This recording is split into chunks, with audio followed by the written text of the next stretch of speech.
Hello and welcome to Bored Stupid. My name's Wayne. And I'm Matt. And this is our list of top 5 cooperative games. Yes. Matt, tell us, what's a cooperative game?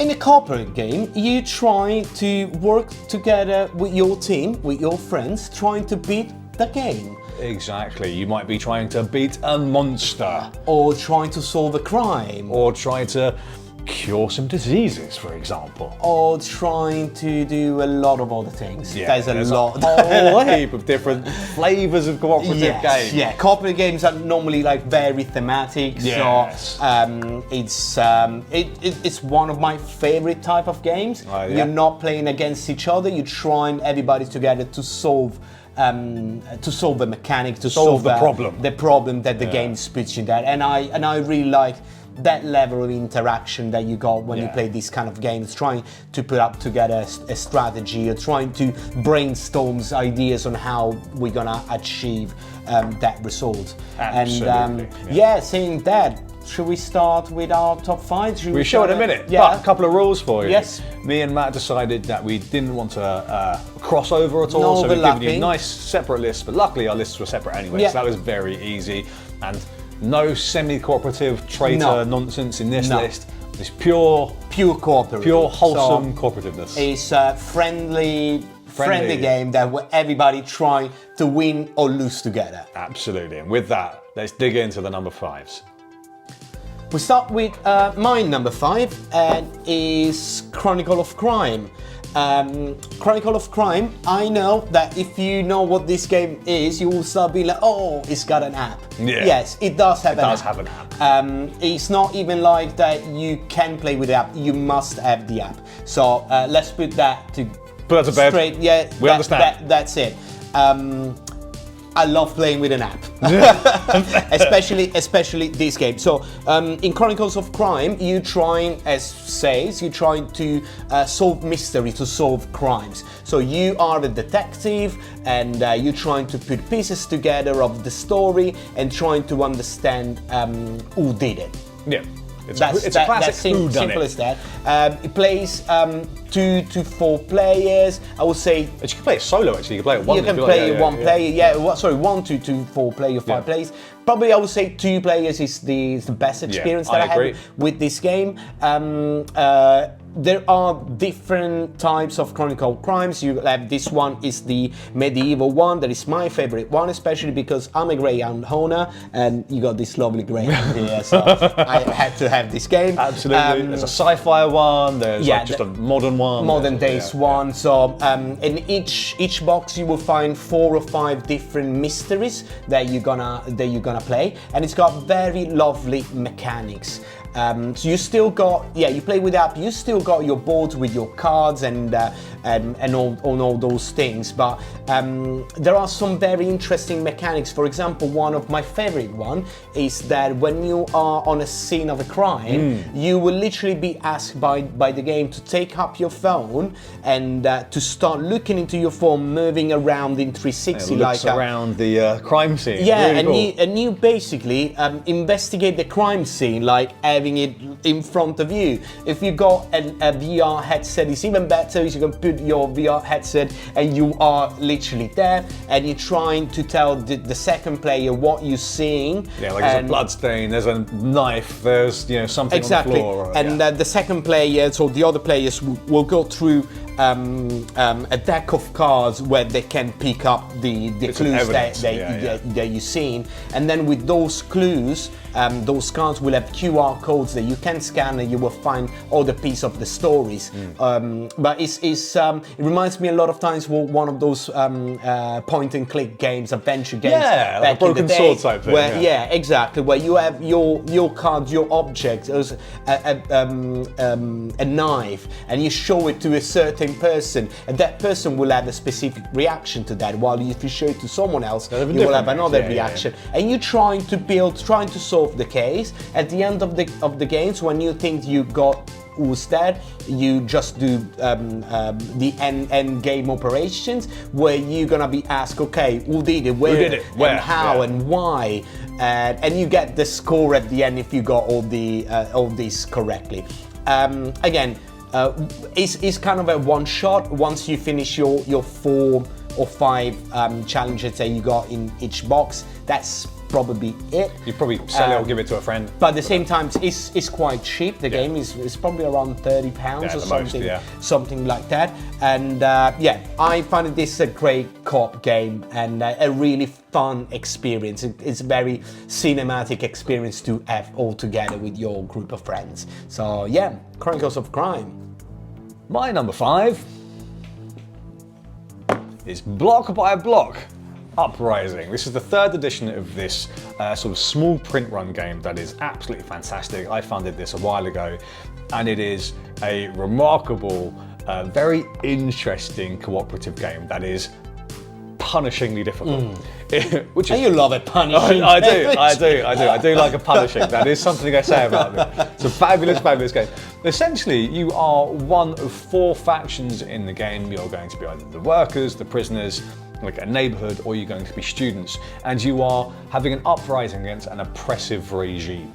You're going to be occupying and liberating different districts of the map, and you're going to be building barricades. You're going to be fighting the man, trying to stop the police from oppressing you, and working together to do that. It has some very interesting and clever dice-based sort of mechanisms where you're rolling dice and then using those dice to activate different abilities. With different abilities you can activate depending on what you've rolled, and you're going to be moving your little blocks around, trying to get lots of blocks in the same place. When you get lots of people together, people have power. Like through people power, you can liberate districts, and you've got different objectives to beat. So if you can solve all of the objectives, you're going to win the game. It is such an interesting game that has like a political message. Yeah, it's kind of like an intense message behind, but at the same time, I love that it's got the contrast with this very fun colorful production. Yeah, and, it's just like it's really interesting. Yes, absolutely, it's a fabulous game. If you can get hold of a copy of it, I recommend trying it, especially if you like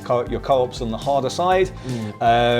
The mechanisms with like how the police and the SWAT teams move around is very interesting as well. They work on kind of like this deck system, the deck-based AI, and they'll go around and they'll rumble over your barricades and they'll do stuff like that. You want to try and build aid networks so you can get different cards that will help you out. It's a really fun little game, and again, if you're interested in sort of the design of it, the designs of the game, they've got very interesting opinions on why they made it and the message they speak to. If that doesn't interest with you, and for me, not really, but the game itself is great and certainly worth checking out. So this is my number 5, very interesting co-op game, Bloc by Bloc. Time for my number 4, and we got Forbidden Desert. Not the Forbidden Dessert, the Forbidden Desert. Desert. Yeah. I've had enough Forbidden Desserts, mate. It's been Christmas. Forbidden Desert is a tile exploration game where you're basically stranded in a desert trying to find this flying relic that has been scattered into pieces into the desert. You and your friends, each one will play a different characters with different abilities, and what you're trying to do is literally like pinpoint where the relic pieces are based on your movement and on where you want to go. The interesting mechanics of Forbidden Desert is that the desert is actually trying to kill you. Yeah, it sort of moves around and blows around, right? So it's really smart. The desert, as you say, the sands moves, the sands accumulates on certain tiles, so you will have to work with your friends trying to get rid of the sands on the tile that probably someone else wants to explore. So there is a constant moving around the map, trying to keep everything at bay, trying to survive the desert. There are other versions of this game. This is one of a series. There is Forbidden Sky, Forbidden Island, and but I personally think that Forbidden Desert is the one that I like. I think it's the best one. I 100% agree with you. It is the best one. Forbidden Islands, I think, is probably simpler. Forbidden Sky, I don't think it's quite as good. But they're all good games, but this is a really, really good one. By Matt Leacock, the same designer that did Pandemic. And the way that the desert moves around is really, really smart. And it's a very interesting game. And as a nice variable difficulty, so you can either make it punishingly difficult, or you can make it a little bit easier on yourself. But either way, it's still quite a challenge, and is a very fun game. Yeah. Really good. 2 to 5 players, probably 4 is the perfect number for me. It's still good with 2 players as well. And it comes in a tin box. Why did they do this? No, it's not fun. I love it. No, it's in. Why? It's great. Come on. My number 4, if you've watched the show before, I like an award winner on this show, and I'm picking up this. He does. I do. The Kennerspiel award-winning Paleo. Now, Paleo is a fantastic game, and again, it's brutally punishing. You are. This is the second brutally punishing. This is the second brutally punishing.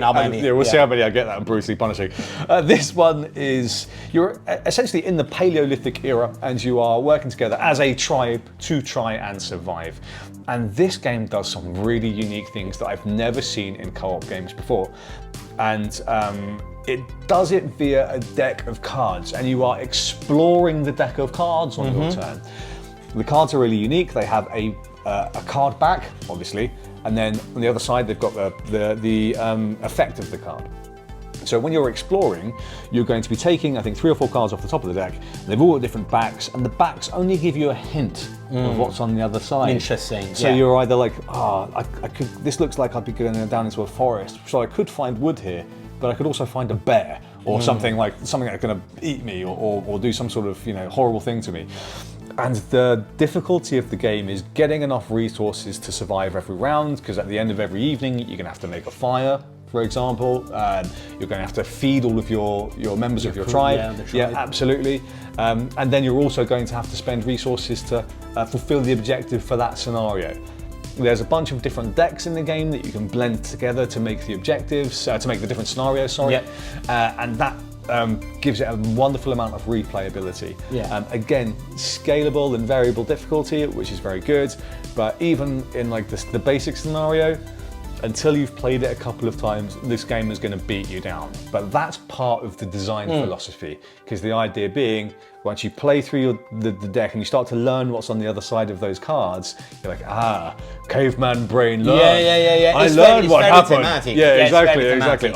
I go do this, it's dangerous. So you then don't do that the next really time. good, You see the back of the card, you go, I remember what I saw here, this was bad. And so you're gonna ignore that one, you're gonna do the next one. Fantastic theme. Really fantastic theming. Excellent game. A cooperative game that does it in a really unique way, plays in about an hour. Certainly worth checking out. With the new expansion that was out a couple of years ago as well, which adds even more to it. That's Paleo. Number 3. Number 3, my pick is Pandemic, specifically Pandemic Legacy. It's very good.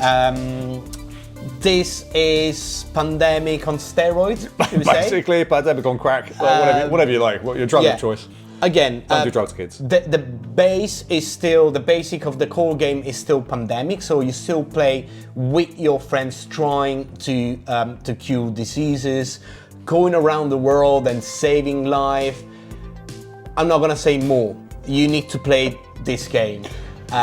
Because spoilers, basically. It's very, very good though. It's you really, need to play because when we started the game, you start as a normal Pandemic. So it's a very good co-op game that everybody knows about it. It's a very good game. And then there's gonna be twist, and you're gonna be like, absolutely. And I loved it. Yes. It's absolutely superb. Bear in mind, if you do invest in this game, it is a one and done, because you will be doing things. I don't even want to tell you what you're going to be doing. But there are destructible elements. So again, it's a legacy game. You will have to find a group of people that gonna play with you. You're gonna start creating relationship between character, and I'm just not saying more than that, but it is really good. It's taking again a solid mechanic like the Pandemic mechanic and making it into a story, making it into a fantastic experience that you can have with your group. So still co-op to the maximum. This is it must be on this list. Is Pandemic, especially Pandemic Legacy. It's my number 3, and Matt, guess what? It's time for another brutally punishing. Yeah, of course, of course. Here is probably one of the most brutally punishing games that you can buy, and that is Eldritch Horror. This is a spectacular, brutally punishing cooperative game set in the Lovecraftian universe, and we love a bit of Lovecraft on the show. We do love a bit of Lovecraft on the show. And this, you and your friends are going to be exploring a world map, and you are going to be fighting cultists, fighting monsters, trying to stop the rituals that will eventually lead birth to the rise of Cthulhu and his friends and brothers and family, etc. It is basically lots of dice chucking, lots of story and thematic reading of events, which is great, lots of skill tests, very Fantasy Flight. So lots of component actions, you're going to be getting different pieces of equipment, different magical items and equipping them to your character to then try and defeat the monsters, etc. You will have a ticking clock, which if it gets to 0, you lose. It was basically a threat counter. If your character dies, that will then again accelerate the clock. But what's also great about Eldritch Horror is, if you know Lovecraft, you know you're probably going to die anyway. Yeah. So if your character dies or goes mad, because there's 2 ways that you can basically end your character in the game, you just draw another character and you carry on. So and you can actually go and find your other character and investigate where they died to get their stuff and have an encounter with them, and that's its own specific encounter, which I love about this game. It's so thematic, it's so good. Heavily thematic, Is, as you say, it's punishing, but the story itself, while you're playing a story, and that is worth the investment of time. And you go into it knowing it's difficult, so that's the point of it is it is difficult, and that's the part of the fun, that's part of the allure of the game. It is absolutely brilliant. At this point, Eldritch Horror has so many expansions. Expansions keep coming out. One is just been announced. They just keep on coming. So this game was heavily supported for something that came out in 2015. It's 8 years later this releases. It's a wild amount of support from Fantasy Flight, which tells you how popular it is. Yeah, it is. Popular doesn't always mean good, but for me, this is an absolutely spectacular cooperative game. So if you want to get in for a night of difficult monster smashing, it's got to be Eldritch Horror. We love so much the Lovecraft world that, my number 2 is Cthulhu Death May Die. What a great game. What a great game. Cthulhu Death May Die is a co-op game, again, in the Lovecraft universe, where you trying to not to stop the invocation of Cthulhu or one of the other monster. You want him to come in and you want to beat his ass. Shoot Cthulhu in the face. This is like the opposite of this, right? This is like you're scared of Cthulhu. This is like screw you, Cthulhu. I'm gonna pound you. So basically, again, it's kind of like dungeon crawly vibes, where you got your character. Your characters will have powers, specific powers, and the more mad you go, the more the power's gonna be become your character gets stronger. Yeah, exactly. So there is this super interesting mechanics where the closer you are to die, the better you are. So really you need to try to balance these two things. Again, there are a lot of dungeons to explore and a lot of different enemies that you need to fight, and trying to again keep getting the big boy Cthulhu to come out, and at the end trying to defeat it. It's not easy. It's pretty difficult. It's punishing. You will find a lot of times that it happened to us. A lot of time, second rounds already dead, already finished. There's a lot of dice rolling. So if you like that, you need to like that mechanics. There's a lot. Dice chucker. Yeah. But yeah, what else to say? It's it's scenario based. There's new seasons that get released as well, which is very, very fun as well. It's a spectacular take on the, I suppose, Lovecraftian mythos, one that's much more action based than it is. Yeah, it's more action and adventure. Yeah. I love this game. I think it's one of the best Simon games that they ever done. Again, super game. Cthulu Death May Die. Have a look. So for my number 2, we're going still with the monsters, but slightly less terrifying than the Eldritch Horror. We've got Horrified. So still horrible, horrifying, but slightly less horrifying. Yeah, still horror-based. Horrified is a fantastic game. This is the American Monsters version, but the original Horrified is fine. I think there's a new version based on Greek mythology they do a few versions. Versions. And it's a brilliant game. Again, it has that sort of pandemic type structure where you have a certain amount of actions that you do, and then the bad guys go. And it has a really great variable and scalable difficulty, because you can either play with like 1 or 2 monsters to try and defeat, or you can play with all of the monsters, and that's where it gets really difficult and very, very hard to defeat. Each of the monsters plays in a different way. In this one, for example, you've got Bigfoot, and he'll be leaving footprints which you need to collect, and then you need to get evidence and make sure that you have a photograph of Bigfoot, which you're going to be rearranging in its own mini game. You've got, I can't even remember the name of it, the Jersey Devil, you've got Mothman, and who's the other guy? That's right, the Chupacabra, who basically you need to feed goats. When you feed the Chupacabra goats, you sate the Chupacabra, and then you can go and defeat him. It's really interesting, Horrified, because it actually gives you lots of mini games within the game. Yes. Yeah. So the game itself, you're going to be maneuvering around a really wonderfully designed map in a little town. Which is sort of using your actions, and then you've got the mini games, which is how you defeat the monsters. Really fantastic, not too difficult to learn, not too difficult to teach, so it's more of that intermediate kind of category. But it's fun to play. It's super fun to play. Yeah, you can play as well with people that are not too into board gaming, and it makes it a fun experience for everyone, for the seasoned and the beginner board gamers. Yeah, it straddles that middle ground really, really well. This is a wonderful pick that you should certainly check out. Easily available pretty much everywhere. That is Horrified. My number 1, it must be a dungeon crawler. Of course it must. A co-op game is a dungeon crawler to me. That's how I see the best out of a co-op game is a dungeon crawler.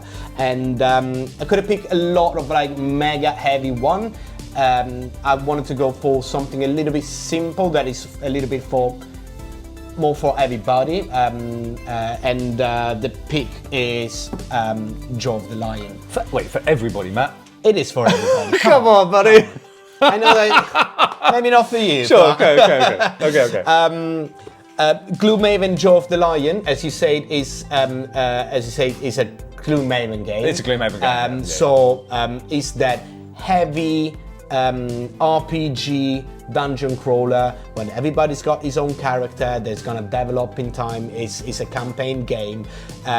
This is the same in a smaller box with smaller component, with lesser rules. Yeah. So that's why I think this is making it for everyone. For a £35, £40 game, it's good value. You get probably 60 or 70 hours of pure joy. Yeah. That's what I felt. I know, not for you, but look, Gloomhaven Jaws of the Lion is a wonderful game. It's a great. This is the intro to Gloomhaven that Gloomhaven didn't have. Yes, right? That's correct. It's really, it is basically, by the time you're about halfway through this campaign, you're basically playing full Gloomhaven rules. It's a proper, full on. Yeah. You're just not building the town of Gloomhaven. No. But I found these, to me, this got so many interesting thing for players that haven't done before. For example, you're not playing with dice, you're just playing with cards. You need to strategize with the rest of your team which card you're gonna play without saying which card you're gonna play. So that I find it really nice. The RPG elements on how you grow your character is very interesting, because you're basically doing a deck building. So you trying to build your deck going up with the experience. So it's not like just like, oh, I'm just like more stronger, or I got more life point. No, it's not that. It's building your deck. So whole new abilities in there as well, exactly. So it's got so many interesting. That's why Gloomhaven is probably the most famous dungeon crawler at today. And this is the little brother. Yeah, it's makes it in a smaller, more compact way that everybody can enjoy. Yeah. So absolutely, co-op game number one for me is Gloomhaven Jaw of the Lion. So my number one, it's a big boy. To be fair, it's big. No, it's not quite that big. It's still pretty big. It's Project Elite. Now, this is a game that you'll want to play if you were a fan of Starship Troopers, and you want to fight hordes and hordes of alien monsters. This is that. It is action-driven, dice-chucking nonsense. Yeah. It's absolutely brilliant. It's so much fun in this box. Completely cooperative. You and your friends are going to be special forces, sort of sci-fi commandos in the future, and you're going to be defending your base against a rush of incoming Xenos threats.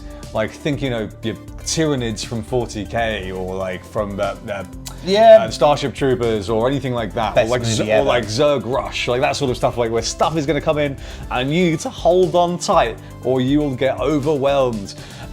The wonderful, well, one of many wonderful things about this game is that it's real time. So you'll have a timer that ticks down, and you're going to be chucking dice as fast as possible to activate different weapons. It's a great mechanic. To move your character around. But obviously, on that dice, on each of those dice, there is a dice face which will move the aliens closer towards you. And once the timer runs out, the aliens then have a go, and they're all going to activate. They're going to move closer. They're going to do some ability where they might injure you. If you've defeated, and there's bosses in this game as well, so the bosses might spawn, and if you defeat the bosses, you'll get some alien tech that you can equip. If you go and sort of salvage the sort of little areas around the board, you can get more equipment and more guns that you can equip as well. You get upgrades for your guns. It's a spectacular, exciting, adrenaline-fueled game. This is it's the alien fighting game that you need. Yeah, and it's another Simon game. It's a Simon game, loads of minis. So great production.